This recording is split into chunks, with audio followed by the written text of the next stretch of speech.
Okay. Good afternoon. I'm here with Colleen Mahoney in the Washington, D.C. offices of Skadden, Arps, Slate, Meagher, and Flom on the afternoon of September 26, 2019, conducting an interview for the SEC Historical Society about her career at the Securities and Exchange Commission. And I'll start by saying thank you so much for taking the time to speak to us. It's an honor to be here. I appreciate it. So we obviously want to talk about a lot of different things during your career, but we like to begin by asking about your background, where you grew up, where you went to college, and what sort of would have sparked an interest that would have led you to law school. So I grew up in a little town in Ohio, probably about as many people in my town as there were at the SEC's headquarters office in Washington, just a couple thousand people. And I came to Washington in 1974 and went to American University for college and law school. What got you interested in leaving Ohio and coming to Washington? Well, my senior year of high school, I was I was a student in an exchange program, so I was sent. You couldn't specify where, so they picked, and they sent me down to Chile, and I was living at the very tip of the mainland on the Straits of Magellan, in a beautiful part of the world, but it also taught me there was like a whole world outside of Ohio, kind of unbeknownst to me. And I was there during a time, 1973-74, when they were going through a political leadership crisis. When I got there, Allende was the democratically elected socialist president, and during the time I was there, the military took over the government, and for 4 months I was there under the military leadership. And what I observed and learned in that process is sort of how different political systems work, how different legal systems work, not in any level of detail, but it made me interested, it got me interested in government and law and topics that I thought could best be pursued by getting a law degree. So that's where it started. Okay. So when you went to law school, did you have any interest in securities laws at that point? No, and not at all. I thought I was interested in international law, not really knowing what that was, but certainly not securities laws. But I had a wonderful teacher. I had saved corporate law till my very last semester because I dreaded the idea of taking it, but knew that I had to take it because it was covered on the bar exam. And I took a class with Mary Siegel, Mary Trotter, and she was fantastic, and she made it interesting, and she made it come to life. And she had spent time at the SEC and presented the topic in a way that made me think, this is great. I like this, and that's what sparked my interest. But you never took a specialized securities law class? I was done. I mean, I'd saved it till the end, so it was time to graduate, and so I had to come up with some other way to learn about SEC work. And so after I spent some time at a law firm, my intention had been to do kind of securities litigation, but I was doing kind of a variety of litigation. I decided I'd go to the SEC and specialize. Okay. So you graduated from law school and spent 2 years at Steptoe, and then Right. I believe decided to go on to the SEC. Correct.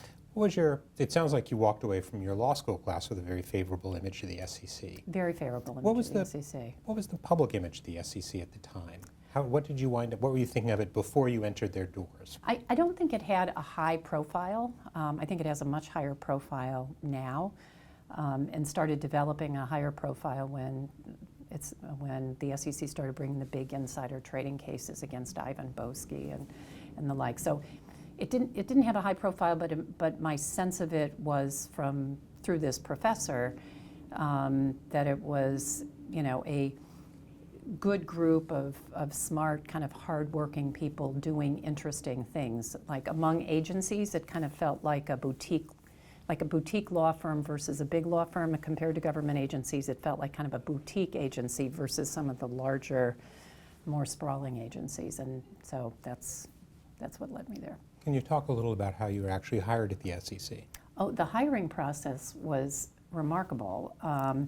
I went in expecting an interview, maybe a couple of interviews, much like the interviews we did at Steptoe, where you'd meet a roster of people and then they'd get together and decide whether to hire you. But when I got there, they put me in a room with a fact pattern and gave me 20 minutes to write a brief on one side of the issues, to spot the issues, and a brief on one, advocating one side of the issues. And then after I did that, they gave me another block of time to write the brief on the other side, and then I had to come in a room and argue whichever side they assigned to me, which was surprising. And then I had to submit a writing sample and come back and argue the issues that were addressed in my writing sample. And the people asking the questions, I remember it vividly, had actually read the cases that were cited in the writing sample. So I thought, wow, these people are serious in a way that made me want to go there even more. I mean, I was interested before, but put me through a process like that, and I really wanted to go there. I wanted to win. I wanted to get the offer. So I did. And you joined the general counsel's office. I was in the general counsel's office. I started in the litigation side of the office, handling cases where the SEC was a defendant. So it could be challenges to SEC rules, it could be cases under the Freedom of Information Act, it could be sex discrimination cases, it could be challenges to subpoenas that the staff had issued. So I did that, some appellate cases as well. Okay. And then I switched over to the counseling side of the office. If I can just ask quickly about the litigation side. So obviously the enforcement division had its own trial unit, had its own attorneys doing investigations. Did that mean you handled the litigation or the defending litigation against other divisions? Against other divisions, yes. But the enforcement division played offense. They would bring cases. The general counsel's office would play defense. So if there was a case brought challenging something the SEC had done, then it would be handled in the general counsel's office. Okay, so I'm sorry, you said you started in the litigation side and Correct. then you moved over I moved the counseling side to of the the counseling office. side. Yes. And what did that involve? So the counseling side of the office was responsible, it was divided into subject areas, and we were responsible for reviewing the work of the other divisions in order to advise the commission on whether or not there were, whether we thought the actions that were being recommended by the other divisions were, consistent with commission policy, supported by the evidence, and, whether they kind of made sense in the context of the commission's agenda. And the recommendations of the other divisions that we would review might include enforcement cases in the subject areas that we covered, or rulemakings in the subject that we covered. And we also helped prepare the chairman or any of the commissioners, but during that time it was the chairman, if they had SEC testimony in a subject area that was within our area of responsibility. It's an interesting role to be almost pass judgment on recommendations other divisions have made. How did you manage to handle that particular task? Well, it was purposely set up that way. I think Roberta Carmel is responsible for the idea of it. She was particularly interested in that somebody in the general counsel's office play that role with respect to enforcement, because there was a little healthy tension between Roberta and the people in the enforcement division. But more broadly, I think the commission and the chairman felt that it would be good to have kind of a second set of eyes, and for the people in that group to kind of function as their lawyers, advising them on kind of the pitfalls and the risks associated with particular recommendations. And it was intended as a healthy tension, and what that meant was, if somebody had spent years and years working on a case, and you got the case and you thought, gee, I'm not sure I agree with that, or maybe I would shape it a little differently, or maybe I think this is a great case, but the commission ought to be aware that there are litigation risks because of some of the evidence is a little weak or policy issues. They ought to be apprised of that. So it was a delicate, hopefully constructive conversation with the people who had put in the good hard work putting the case together. Here's how I think we can reframe it, or here are the issues I think we should focus on, here are the risks we thought we should focus on. Of course, when I was in the general counsel, when I was in the office playing that role, I thought I was giving useful, constructive feedback. When I was in the enforcement division getting those comments, I thought, how come I have to listen to this? Why can't I just do what I want?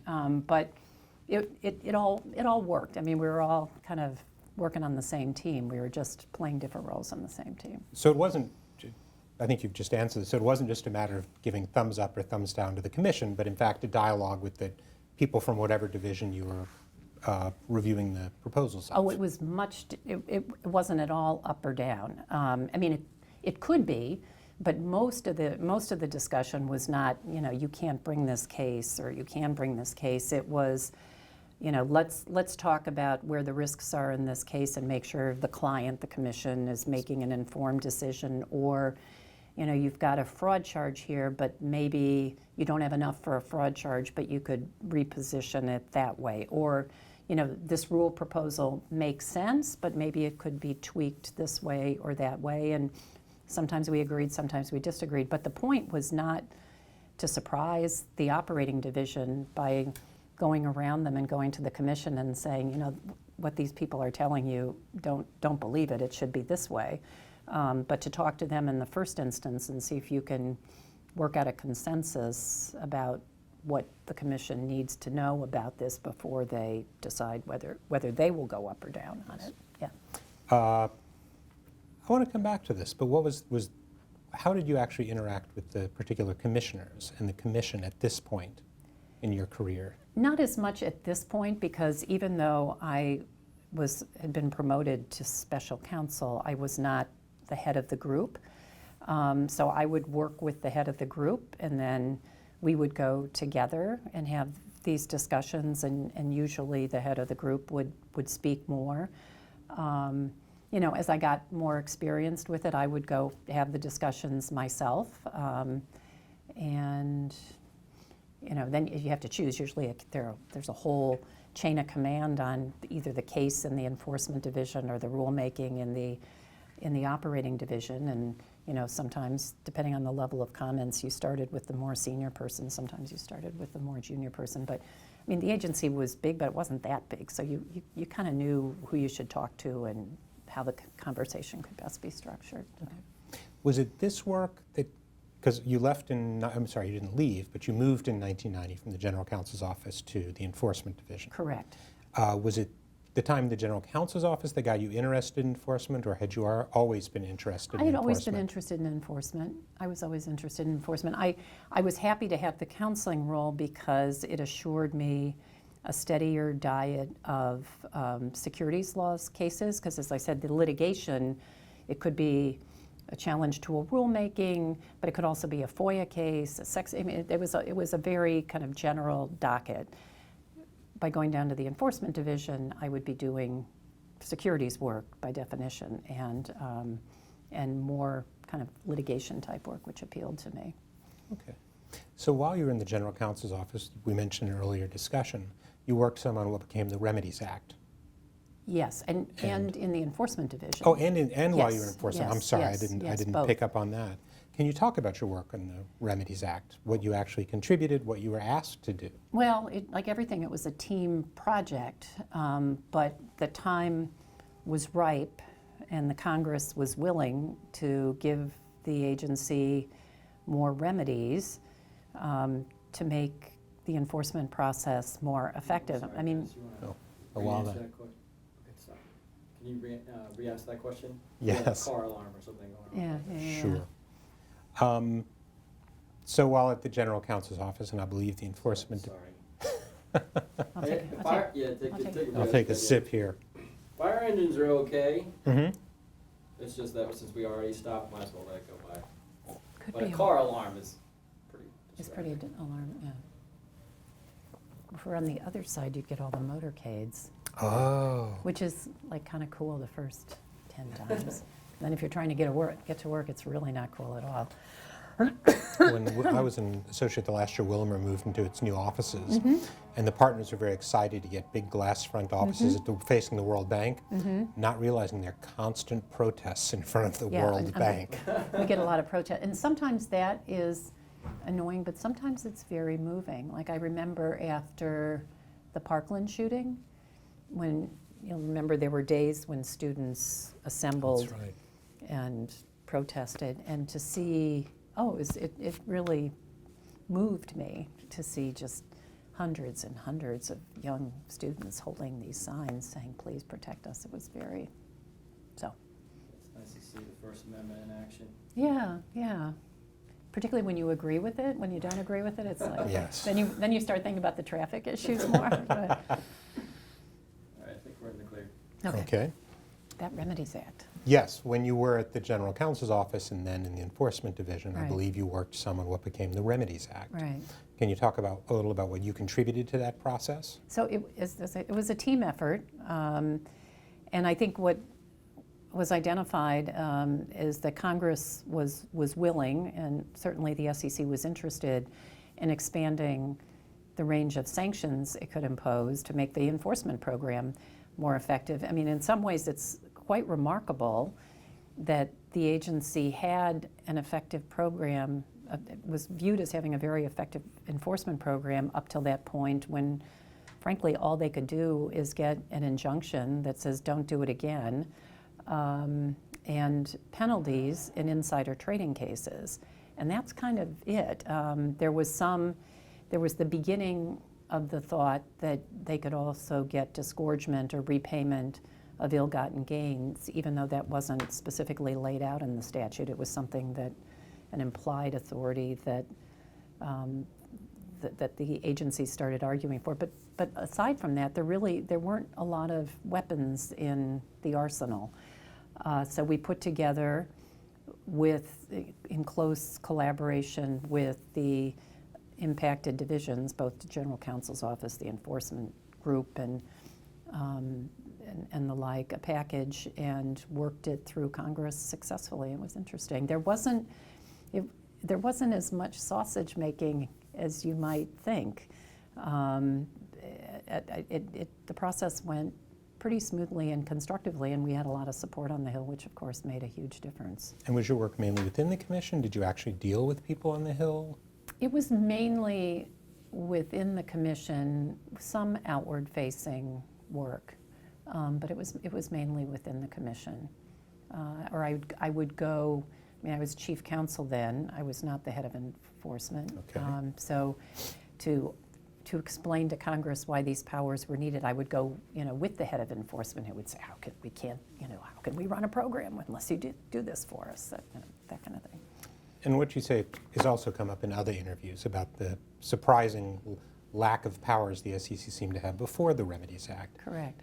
Did you have any thoughts about how the SEC managed to function with such weak tools? Because it really is striking that during a period in which they enjoyed many successes, if one had just looked at the legal tools they had at hand, there really weren't that many. I think it's to the enormous credit of, Irv Pollack and Stanley Sporkin and other people, senior people in the enforcement program who made that matter, impressed upon people that that it mattered to be the subject of an enforcement action, even if the consequences weren't enormous. Another thing that they would include in some of these settlements were not just you have to agree not to do this anymore, but they would also add other kinds of ancillary relief, like you should have an independent board committee to do compliance, or you should have this many independent directors. So they would add kind of bells and whistles using their implied powers, and those were important to make the relief effective. And not that many companies, because the division was small, were subject to these decrees. So there was a stigma associated with them that made them effective even if they didn't require a whole lot. So I guess that's a long way of saying you would stand out if you were the subject of a decree, and that made it matter. And they would add on remedies, here and there that help strengthen the underlying injunction. But again, I think it's to their credit to impress upon people that this is a big deal, even if looking at it today, it seems kind of quaint. And just one more question about remedies, which is obviously you're at the SEC after the Remedies Act, and then you've been in private practice. Right. How did the Remedies Act change either what the SEC did or individuals' response to SEC actions? The fact that we could get more, the SEC could get more money, the fact that it didn't have, it wasn't only able to bring cases in federal court against non-registered persons, just to step back there. So we could bring a case against anyone in federal court, only bring a case against a securities firm in an administrative proceeding. So that meant if you were dealing with a public company, let's say, and the violations were not extreme, you had to make the judgment that this, even though they were important violations from an SEC perspective, that you could persuade a federal judge that they were worthy of his or her energy if you were in fact going to have to fight with them about them before the federal judge. The ability to handle them administratively, I think, meant that you could cast a much wider net and address more specific types of violations in a different way than with the full power of a federal court. And most of these cases are settling, so you're not really expecting to have a fight.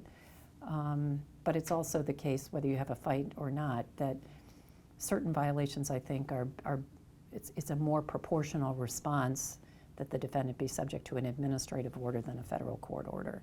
So certain more technical types of violations. Okay. So in 1990, you moved from the General Counsel's Right. office to become Chief Counsel of the Division of Enforcement. And I want to talk about your role there in a second, but why make the move? Well, it was a promotion. I was also, as I said, interested in being part of the enforcement division, and frankly, I was thinking about leaving it at that point because I'd been there in 1990, so I'd been there for 7 years, and that's kind of an inflection point. But this new challenge opportunity came up in a division that I thought I would enjoy working for, and I'm glad I did. What does the Chief Counsel of the Enforcement Division do? Two things. It functions as kind of a law firm within the Division of Enforcement. So the Chief Counsel's group would give advice on legal and policy issues that would come up from time to time. But I think its most important function was to coordinate the regional office program. So it was a consolidation point or an intake point for cases that were being investigated by all of the regional offices. And the significance of that role changed during the time that I was Chief Counsel, not because of me, Yes. but because the head of enforcement and the chairman, Breeden, decided that it should be less of a light touch, but more of that the region should be more integrated into the home office enforcement program, in part because of the Remedies Act. Oh, I mean, part of the concern that people expressed with all of these new remedies, like how are you going to make sure that there's some level of consistency here? It's one thing if you only have 3 things on the menu, everybody's going to get roughly the same thing. But with these new powers, it was more important to have some sort of a program to make sure that the person that was investigated by the Boston office got treated, roughly the same as the person in LA and the person in DC. So that was a reason to make sure that there was some greater level of coordination. so can you explain to me briefly what the interaction had been with the regional offices before that change? How traditionally had they interacted with the Enforcement Division, with the Commission? They had interacted it was a light touch. Their cases, I think the people in DC were aware of them. If they were of significance, there was closer coordination with the head of enforcement to make sure everybody was on the same page. But there were a lot of cases that I think got very little review in Washington. All of them got reviewed through the general counsel's office, but that was also kind of a different role. So there wasn't a review, at least when you started in the general counsel's office, through the enforcement division. I think there was some review, but I think it was I don't think it necessarily was required for every single case. I think it was more on an as-needed basis. Okay. And as needed was defined more narrowly because, again, there weren't that many decisions that were being made about how to charge a case, for example. So. Okay, and then what changes occurred while you were there? How did the regional offices then have to proceed? So everything had to come in to the group in enforcement, and they would write a memo explaining their charging decisions and their rationale, and they would include the submission on behalf of the defendant saying they're crazy, there's no case here, or maybe there is a case, Wells but submission? the Wells submission, Okay. exactly. And again, I think those came in before, but I think they got a much higher level of scrutiny, and there was much more pressure that we come to an agreement about how to proceed. It mattered more whether the folks in my group were in agreement with the case or not for the commission to approve it. And usually we presented it to the commission together. Sometimes we said, that's not going to the commission. That was the rare exception. But you had that power. Yes, yes, although we exercised it sparingly. If it was a situation where reasonable minds could differ, and we thought that it was a discussion that the commission would benefit from hearing both sides of it, we would air it out at the commission. And sometimes the commissioners were tolerant of that and thought, this is great, these are two different points of view, we'll pick. And sometimes it's like, can you guys just decide and figure this out? But I think it worked. I think it worked. How did the regional offices initially respond to having a new channel for their cases? It was difficult at beginning. In some ways, it was not all that different than the role I had in the counseling side in the general counsel's office, although it was my view was more consequential I think in the chief counsel's office. It was more, I'm not saying consequential because it was mine. I think there was more pressure that we come to some common view of how things should be handled. But I was new to the enforcement division. Mm-hmm. A lot of the people in the regional office had been doing cases for many, many years. And they didn't know me. They had been doing cases much longer than I had been doing cases. So it was like, what is this? And Bill and I went to all the regional offices and spent a lot of time on the phone and just tried to impress upon them that I recognized I had a tremendous amount to learn from them and was happy to learn it, and I enjoyed the job immensely and had tremendous respect for the people in the regional offices who were doing the hard work. Okay. So. And just one broader question for a sec was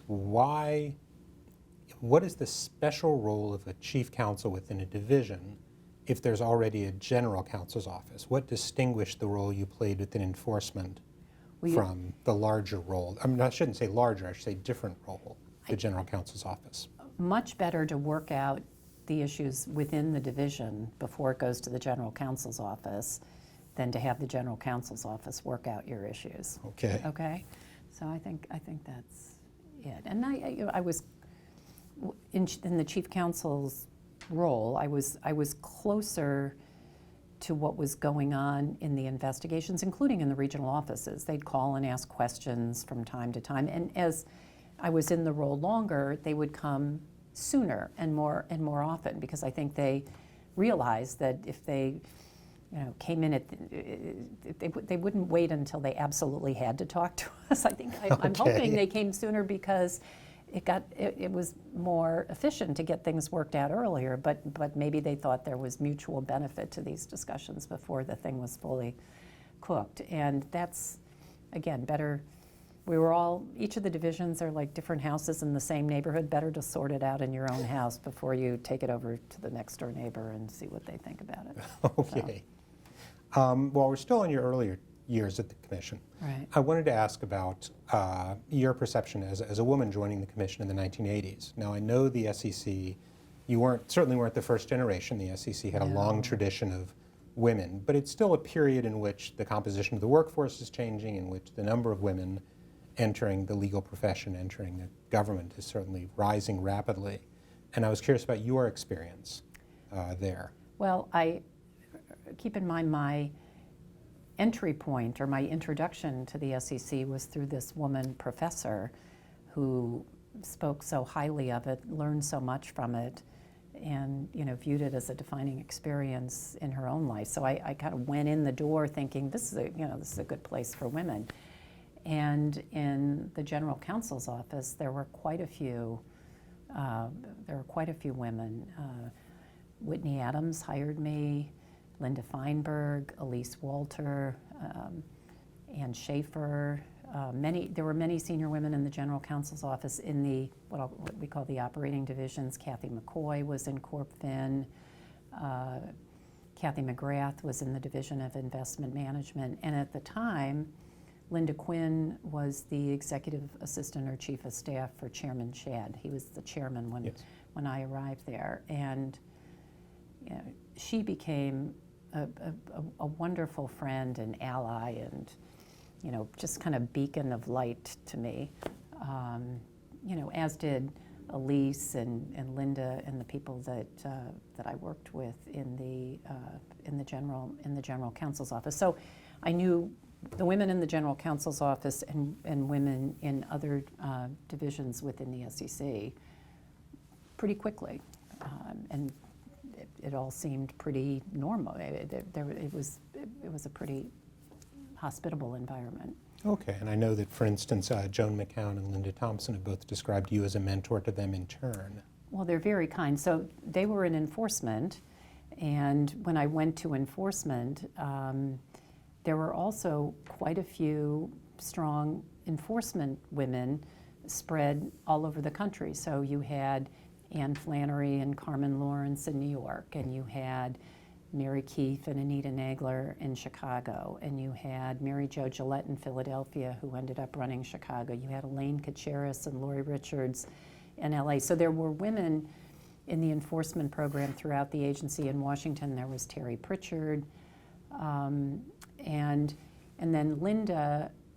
Joan worked with me from the get-go and taught me so much.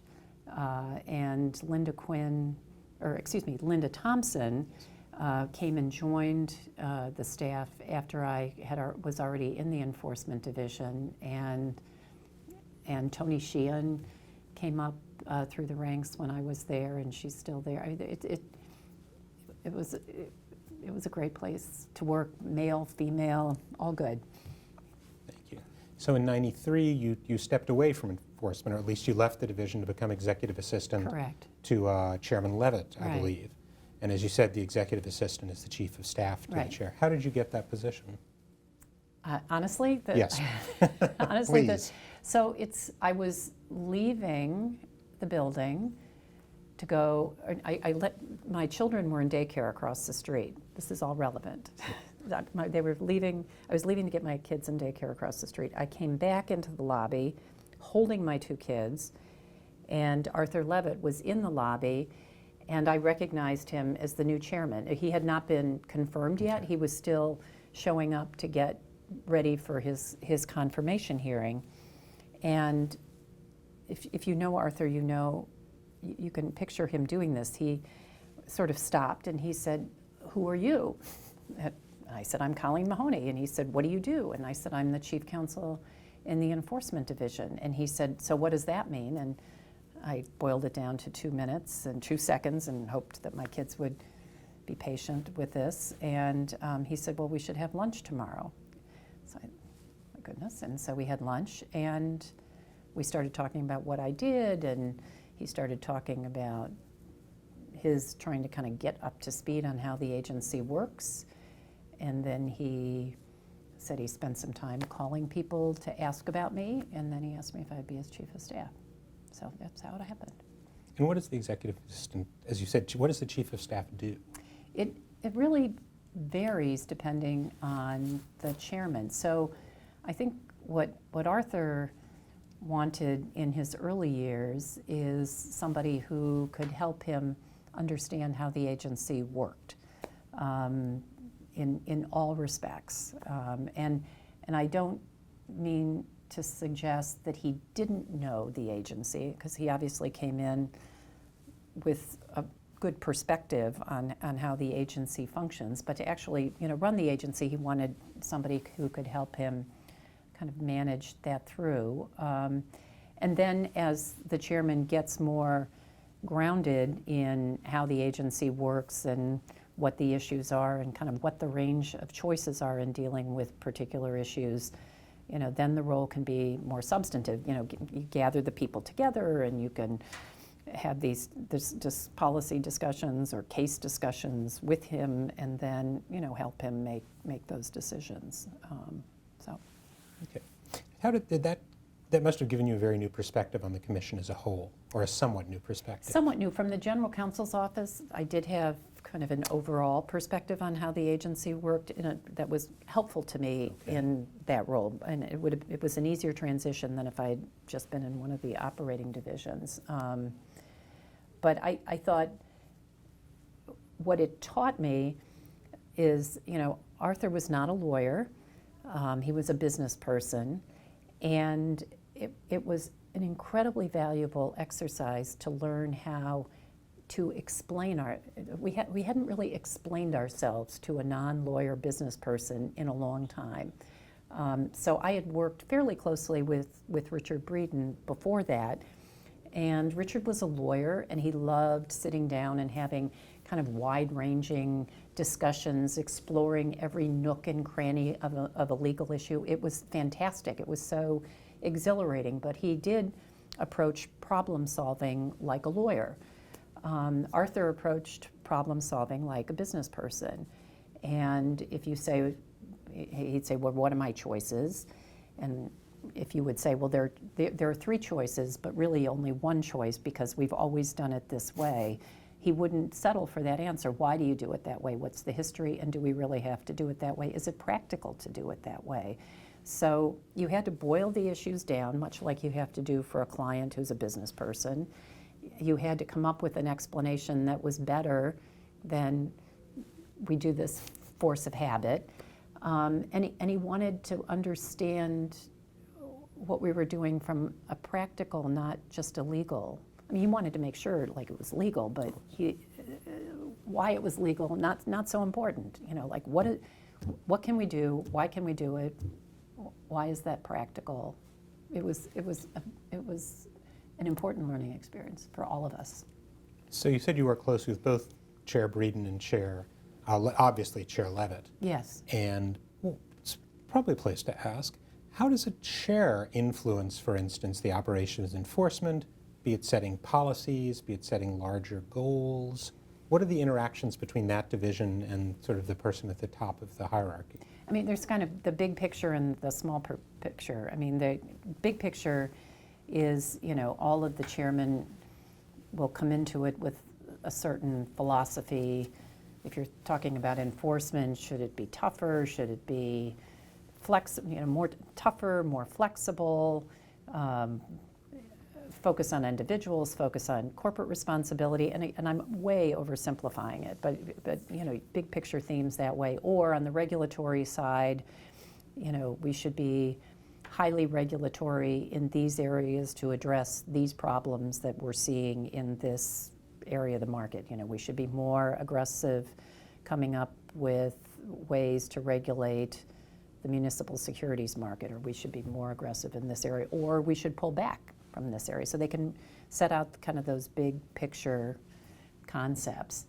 And then there's kind of the smaller picture, how decisions are made. And as I said, Richard would put us all in a room and we'd wrestle it down to the ground and spend hours and hours on it. And Arthur was like, okay, what are we going to do? And you spent less time making decisions and you had a kind of a more practical, I don't want to say Breeden wasn't practical, they just came at it different ways. It's the difference between a client who's a business person, a client who's a lawyer. So in 1994, then you left the executive Right. assistant position and became deputy director Right. of enforcement. I suppose. Right. Why that move? Well, I wanted to go back. I loved being in the enforcement division. And Arthur was all set up, ready to go. And, doing, again, much like I liked going to enforcement after the general counsel's office, I was anxious to get back to the enforcement division after spending time being chief of staff. And I wanted to get back to doing cases. And that was how it came to pass.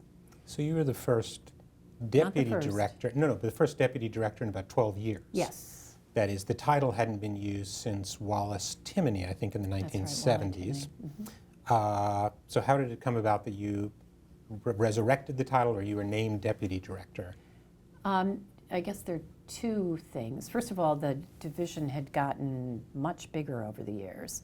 So it was helpful operationally to have somebody who functioned as the deputy to the director that could help the director oversee the associate directors, the chief counsel, and the like. Somebody who was committed to that versus just getting their cases through and stuff like that. So that was the role that I hoped that I would be able to play with Bill. And then there's the kind of practical aspect of it. I mean, the associate director groups have a big infrastructure underneath them. There's the associate, the assistant. At that time, there were branch chiefs.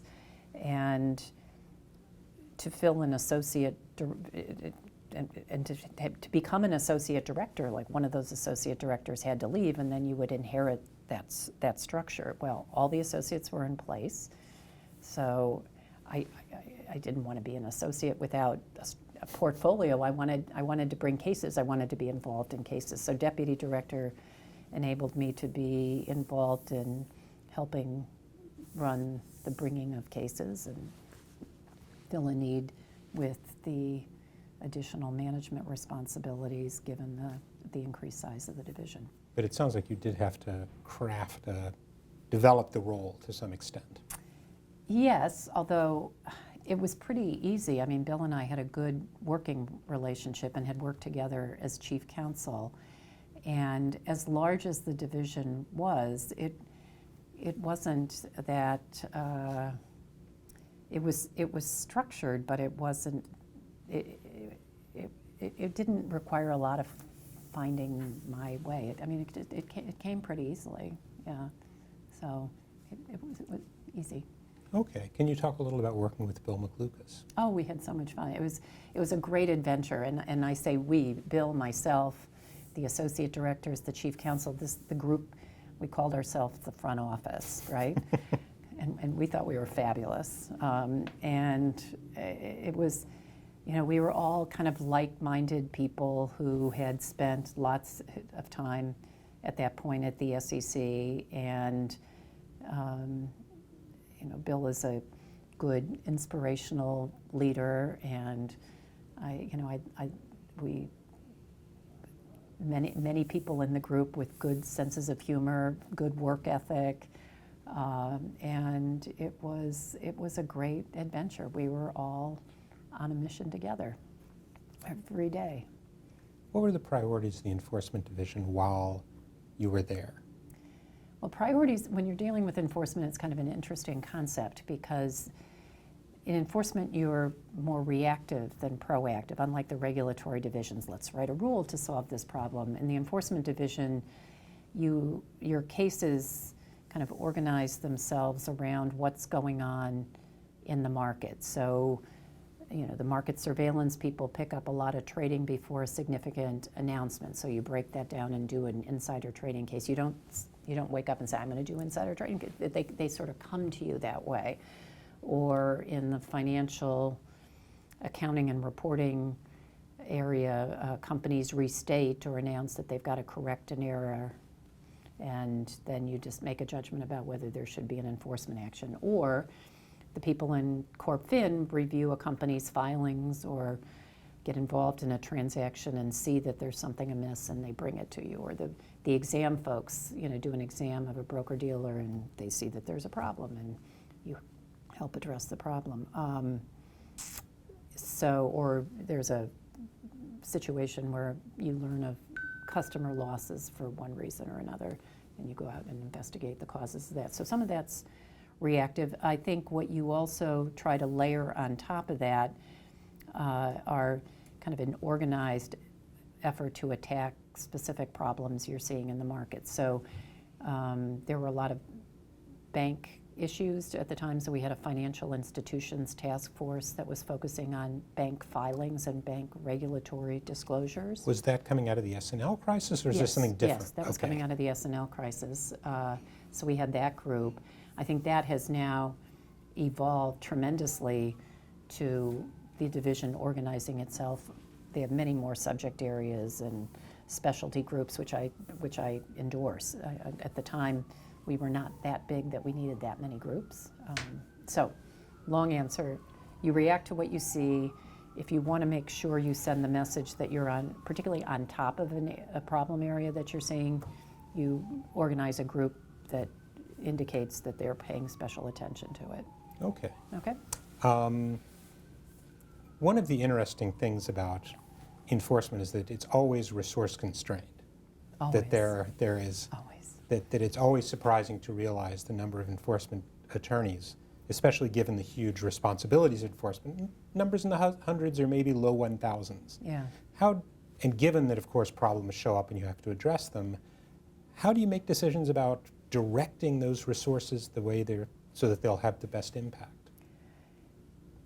There's no art or science to it. You just, I don't have a smart answer for that question, because you see what you've got and you decide we're going to investigate that, and you're not cost constrained the way you are when you're putting together a team to represent a client and there are issues about how big the bills are going to be. So you're not cost constrained in that way, but you just try to make the judgment based on who's available, who's done these kinds of cases before, the geography. Is it better handled in DC or in one of the regional offices? And you do it like that. One other thing I should mention that wasn't something that evolved while Bill and I were there is that's when the internet started, which feels very quaint to say we lived before that in a world with no internet. So we had to figure out, well, what does this mean? In two different ways. That we were seeing that people were using the internet as a way of facilitating financial fraud. I mean, so much easier to post something on the internet and say, people give me money, than running around trying to con people out of money. So there were all these investment scams that were being run through the internet, and we were trying to figure out, like, how do we find them, how do we investigate them, how do we deal with that? And then there was the question of how do we allocate access to the internet among the people on the staff, which also sounds so antiquated, but we had to decide, who would have a computer with internet access, and who would have a computer, number one, who would have a computer with internet access? Should only the senior people have internet access because the junior people will be distracted by it? Or does that make no sense because the senior people, like Bill and I, couldn't really figure out how to use it for the longest time? Should it go to the younger people, the junior people who actually know what they're doing? And I mean, we had the conversation over the course of months, but it really very quickly was like, everyone's going to have the internet. Everybody gets a computer. Everybody has the internet. Let's go.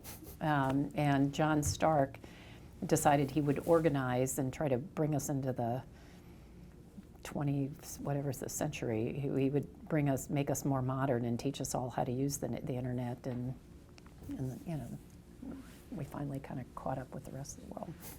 So, If I could also ask you a few questions about specific matters that you happen to be quoted in the media okay. on as dealing with. And one was the Gibson greeting cards case.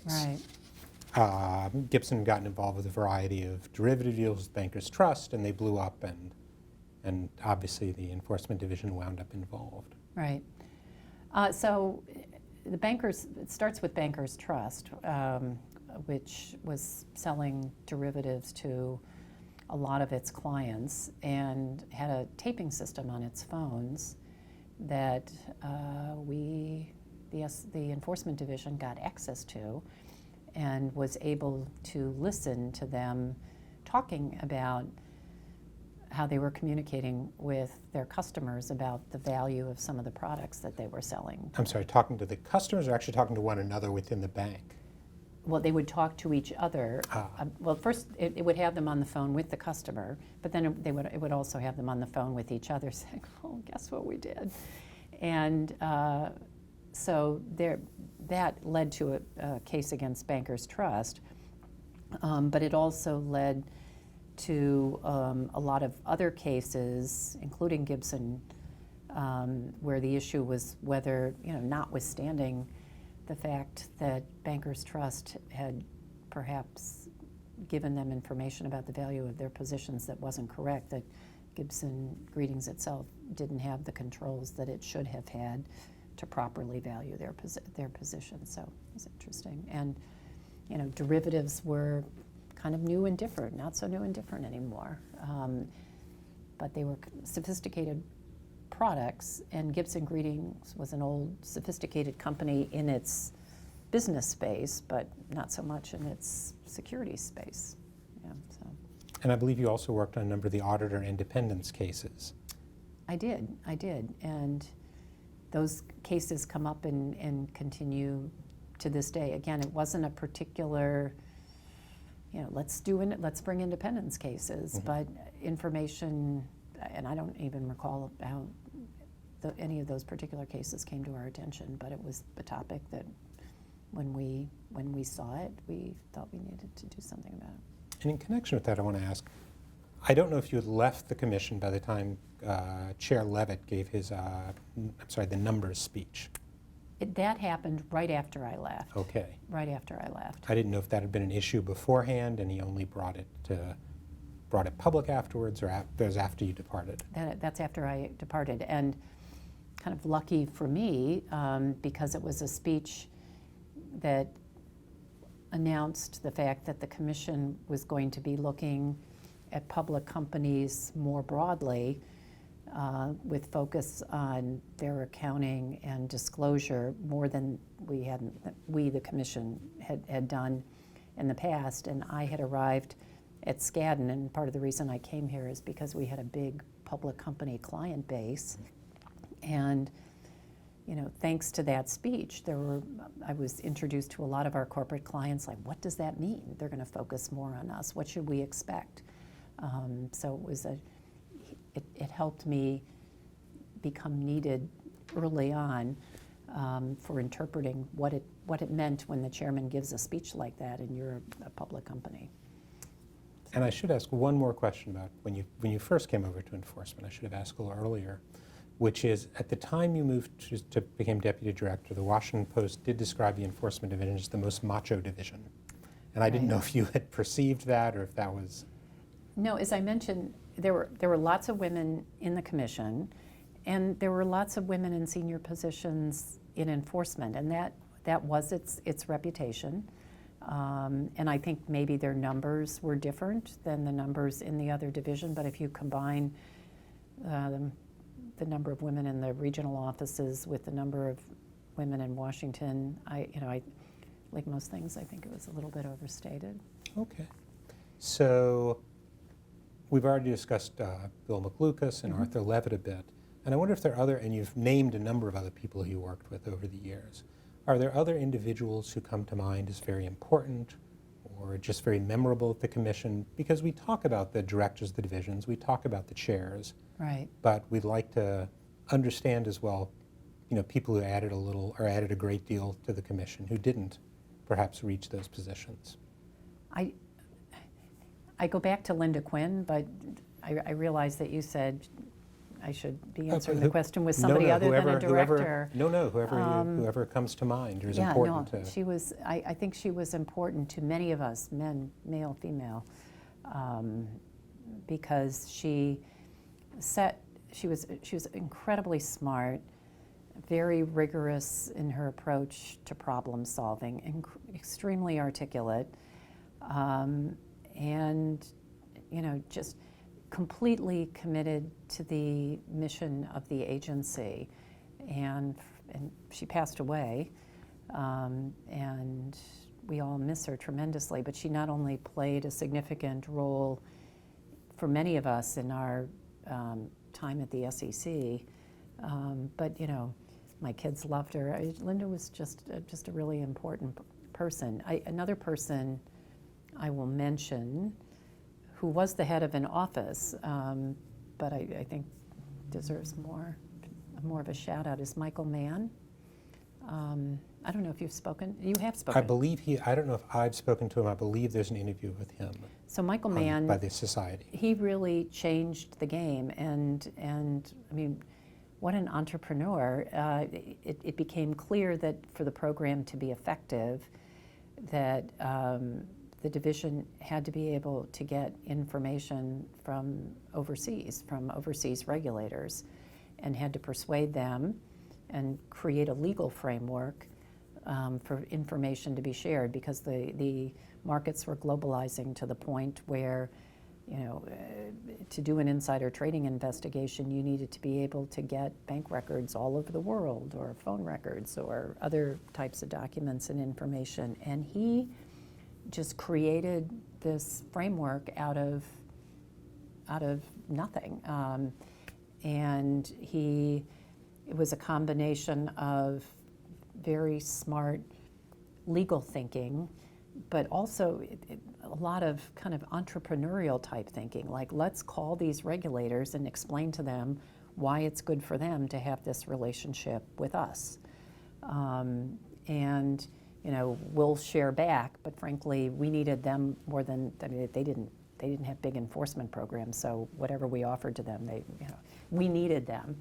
And just by force of personality, and he put this whole structure together that made just a huge difference in the way business is done, and that is still an important part of the framework. So I know in 1998 you took on one last role at the SEC, Right. acting as, I believe, acting general counsel. Right. And what led you to that position? I was only acting general for about 10 minutes, I think. Harvey Goldschmidt had been appointed general counsel, but needed to wrap up his responsibilities at Columbia. So there was a gap of several months. Dick Walker had been the general counsel. So he went down to run enforcement, and I was the acting general counsel for a couple of months. I had already decided to leave. I was already going to Skadden. All of that was known. So I did that job for just a couple of months. Okay. So Why decide to leave in 1998? I had originally come to the SEC thinking I would stay for 2 or 3 years and have the professional experience and have get the learning that the SEC had to offer, and then return to private practice and have a securities practice in Washington. And the only way at a firm of some, there really is, in Washington at the time, there really wasn't much reason why a client would come to DC to consult with a securities lawyer, other than if they had an SEC problem. I mean, there's no real business community that generates client needs. Like if you're in New York, you're right down the street. But to say I'm a securities lawyer, I'm in Washington, why would they hire me unless they had an SEC issue? So I thought I needed that credential, go for 2 or 3 years. Obviously, I stayed much longer because I was learning so much and having such a good time. But come 1998, my kids are getting older. Like, what if they want to go to college? How's that going to happen? So it was, it was time, and there were financial. It was time. Why choose Skadden? Or as part of a general question, which is what might attract someone to Right. bringing their skills to one particular law firm? So I liked that Skadden had kind of a New York practice with a big Washington office. So I was geographically committed to DC, but I thought Skadden would offer kind of the New York corporate client base to somebody who was still committed to DC. That was the first thing. But it was also, I talked to lots of different firms, and I talked to firms with lots of SEC people. I talked to firms with no SEC people, big, small, medium size. And I thought what Skadden really offered is it didn't have an SEC practice, which made it kind of entrepreneurial, build your own thing. But at the same time, it struck me as a low-risk proposition because they did have a big enough corporate client base that I could draw work from the platform in addition to whatever I could bring in on my own. And they felt that they were not capturing as much of the SEC enforcement work for their existing corporate clients because they didn't have someone who specialized in that area. So that was the logic. So the career path for a lot of securities lawyers is and I know there are people who obviously spend their entire career at the SEC, but plenty of people spend time at the SEC, then move into private practice, and some people criticize the revolving door. Some people think it's a very productive way to spread knowledge, and I'm curious about your take on it. I vote for productive way to spread knowledge. No, I understand the concern that the whole revolving door discussion, focuses on, and I mean there are speed bumps built in or barriers built in. So after you leave the SEC from a senior level, you have to wait a year or two, depending on your role, but before you can go back and appear before the SEC on behalf of a client. And that helps remove the appearance that you walk out the door and then you're across the table from your best friend or someone who worked for you, and that somehow leads to a deal that's not on the merits, that it's something else, that it's not on the merits. So I think that building in time helps remove that perception, and I think that's a good thing. On the flip side, I think the fact that clients want to hire people who have worked at the SEC and know how it works is a very sort of normal thing. And what I think is left out of the revolving door discussion is how much clients want and I think need the advice of somebody who knows how the place works from the inside. And there's no substitute. There's no way you can know it without having worked there. So it doesn't surprise me that the door revolves. I think it leads to kind of a better process on both sides, and I think the prophylactics that are built in with the cooling off periods and things like that address the concern. Okay. So you joined the SEC in the early 80s. You left it 15 or 16 years later in the late 90s. How did it change during your time there? During the time while I was there? Yes, between the day you walked in the door and the day you left. Bigger, and we talked about the Remedies Act. The range of choices was much greater. So the enforcement division was tougher because there were more people in enforcement, and because what the enforcement division could do was much more impactful. I think the relationship during that period of time with criminal prosecutors, particularly in the Southern District, became more effective at dealing with certain kinds of misconduct. And there had always been a good relationship, but I think the relationship was really fortified such that, for some of the penny stock frauds and some of the other behavior that really required a criminal effort in addition to a civil effort. I think the SEC was a good source of leads and cases for the Southern District, and the Southern District also, by being with us on things, helped kind of increase the leverage that we had on the SEC side to get people, in line. So I think those are from an enforcement perspective. Yes. On the regulatory front, again, one of the reasons I think the SEC remains effective is, the swings of the pendulum aren't huge. The enforcement division generally, it's not like no enforcement, yet lots of enforcement. It's not no rules, lots of rules. It's the spread between the high and the low is very, very narrow. So that level of consistency, I think, is very helps make it a more effective agency, and makes it a good place to work. So on the regulatory side, there are little swings back and forth in what areas the agency became more or less regulatory, but sea changes, no. Did you move to the other side of the table, sort of now doing defense against securities enforcement, if I understand Yes. your practice correctly? Yes. Did that change, and now having done it for 20 years, has that changed your view of the SEC? Has it changed my view of the SEC? No, not really. I think the cases that they are bringing and the investigations they are doing have gotten more complex, and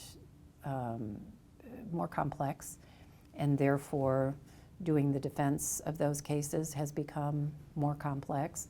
That also means more interesting, more challenging. The markets are much more complex today than they were before, and the agency works hard with its limited resources to keep up with that. And on the defense side, we got to they got to keep up with us, and we have to keep up with them. So thank you so much for taking the time. Sure. I want to close by asking, is there something that we haven't discussed that you think should be recorded, or that we should know about either your time at the SEC or about the enforcement division in the SEC in general? No, I worry I've forgotten the name of somebody who mattered the world to me, and I'm going to wake up in the middle of the night and say, oh my God, but nothing comes to mind. Well, thank you so much Okay. for taking the time. We appreciate it. Okay, thank you. Thank you. Okay. Okay. Yeah, excellent. Yeah? When you did your intro, did you look at the camera? I can't Okay. remember Do you wanna looking do it at the again? camera. I'd be happy to. That's how we've always done it, looking at the camera, but I didn't cue you to, so Okay? we'll just do your intro if you don't mind. So Colleen, this can be over your shoulder. So. Okay, so Yes, thank you. I can Yes. play. I can play with my. And Colin, you can respond naturally. You don't Oh, have I'm to supposed be- to. Oh, so well, you're. I guess. They're going to loop this back to the beginning, I think. All right, hold on Yeah. one. So yeah, we can wait till you're done, just in case there's a different response that we want to get captured. Okay. So let me see. Got it. Hi, I'm here with Colleen Mahoney in the Washington, D.C. office of Skadden, Arps, Slate, Meagher, and Flom. Marenflam. I'm sorry? Start over. Yes. I'm sorry, what did I do wrong? It's supposed to be Skadden, Arps, Slate, Marenflam. Mar.